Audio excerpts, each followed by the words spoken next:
Puri ng Diyos, puri ng Panginoon. Tayo ba ay nagkakaroon ng pagbabago araw-araw?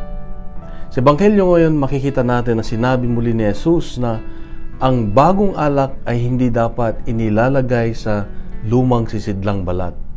Ito ay sasabog. Sayang, masisira. Araw-araw tayo ay hinahamon ng Diyos na magkaroon ng pagbabago sa buhay. Bakit? Kasi para matanggap natin at tumaloy sa atin ang kanyang grasya at awa. Sa krus, nagsimula ay nakita natin ang kanyang awa, ang kanyang grasya, na hanggang ngayon ay dumadaloy dapat sa atin araw-araw. Kaya nga, kapatid, ang dapat gawin ay magkaroon ng pagbabago sa ating buhay.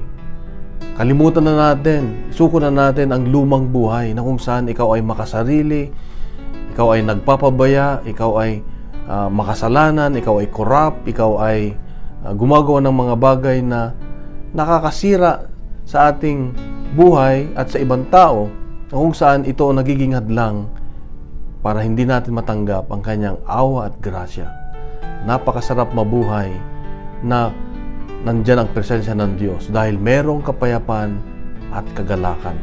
Makatulog ka ng mahimbing pag malinis ang ating puso, ang ating isipan. Kaya nga, gumawa tayo ng mabuti para sa Diyos lang. Sabi nga ng isang awitin, binabago ako araw-araw.